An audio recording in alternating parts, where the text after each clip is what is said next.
Hey everybody, welcome to Slash Bash, where today I am bringing you another Malicious Compliance Reddit video. If you are new to the channel, then subscribe and help me get to that 5,000 subscriber mark. In our first story, when you have an employee who is full of smart ideas to save time, you obviously need to shut them down. No problem, there are other managers to ask.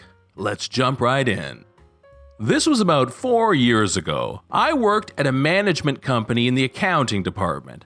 I was the jack of all trades, being trained to fill in any spot that was empty on any given day. A spot that was routinely empty was water meter reader once a month. Reading the meters was nice because you got to leave the office, but we had horrible accommodations to help us, and the job took all week just to finish reading the meters, not including entering all the data when we got back.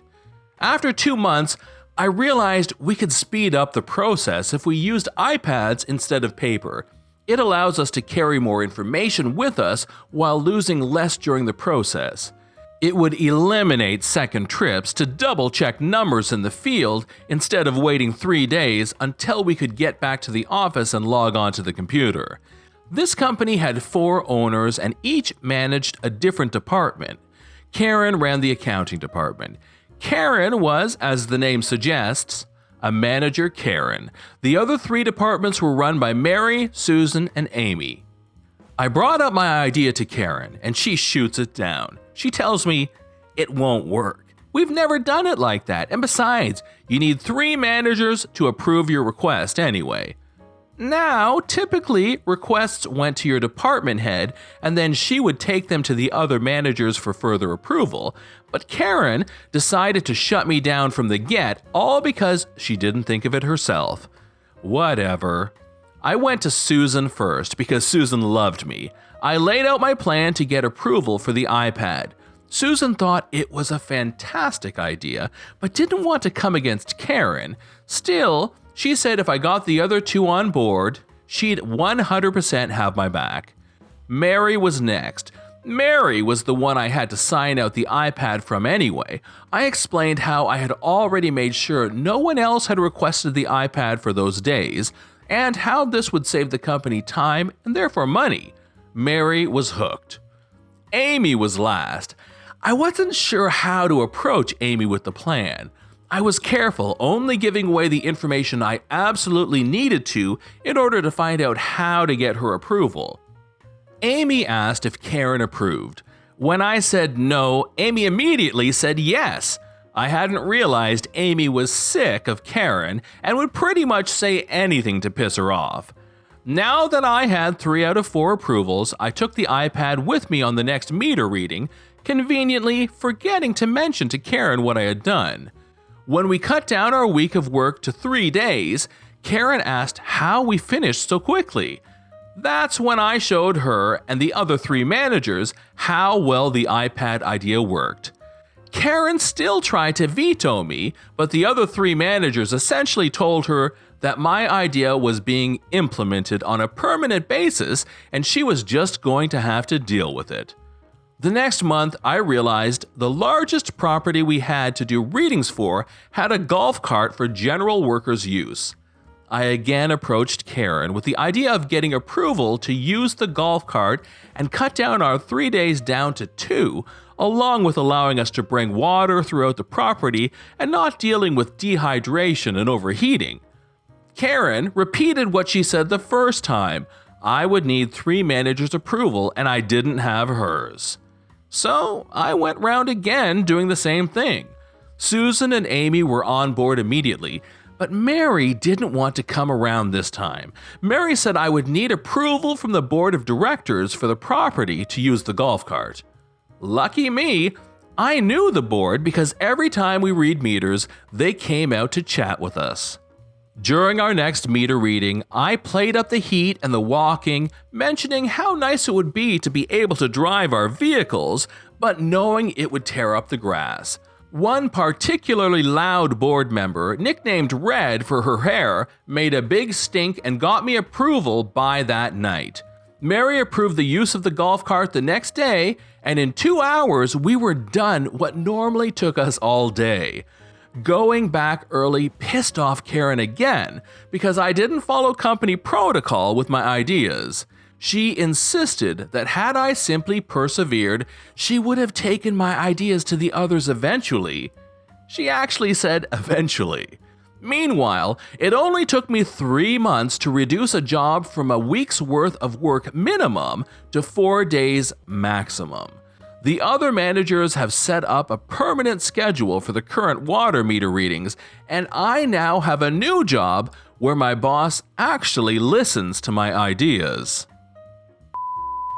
In story 2, an unscrupulous landlord evicts a company in the middle of the pandemic to try and steal their assets. Everything is out in 7 days or it is mine. No problem. It is a hard job, but where there's a will. I work for a leisure company. Think soft play, indoor soccer, laser tag. I can't be specific. Prior to lockdown, managers and the big bosses were negotiating the renewal of the lease on one of our parks. Things were going mostly smoothly. However, the landlords were difficult to contact. Then 2020 arrives and the crap hit the fan. All of our sites were closed and everything was thrown into a mess. Negotiations began to slip down the priority list. Nobody thought the landlord would push an eviction for an expired lease during this period, especially with them still getting paid rent despite the site's closure and the closure of every business and restaurant in the immediate area. We were wrong. A few days ago, we received a letter saying we had 7 days to leave the premises and take everything with us. We are reminded that anything left in the building after 7 days will become the landlord's property. That line is very important. Now, a lot of construction goes into installing our equipment into a new building, which makes emptying one even harder. Out of lockdown, with no staff and most businesses shut, it meant that saving much of our assets would prove to be extremely difficult. To lose a profitable site and all of its assets is definitely a blow to our company, but here is where it gets worse. A few days into our 7-day eviction, we find out that the landlord has been advertising our park to our competitors, but he isn't offering just the building. He is offering all of our stuff pre-installed. Ready to go, just needs rebranding. The landlord has evicted us from the property in an attempt to increase rent and make a solid profit from our installed equipment because he thinks we won't be able to empty the park in 7 days. We were furious. And here is where the malicious compliance came in. We were told we had 7 days to move everything we owned out of the property, so that's what we did. Local businesses from all around offered up free space to store our things. A few people came back out of lockdown, and they all spent the rest of the week removing, selling, or destroying everything that was related to us. We didn't even leave the light fittings. In every other site vacation we have seen, we always end up leaving thousands of dollars worth of disco lights in the ceilings because they're too hard to get.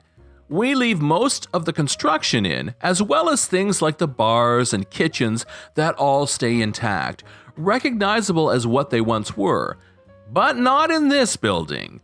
We ripped up the flooring we installed, tore down the walls that were not part of the original structure, wooden walls to divide up the space, ripped apart our manager's offices, removed all the artwork and the lockers.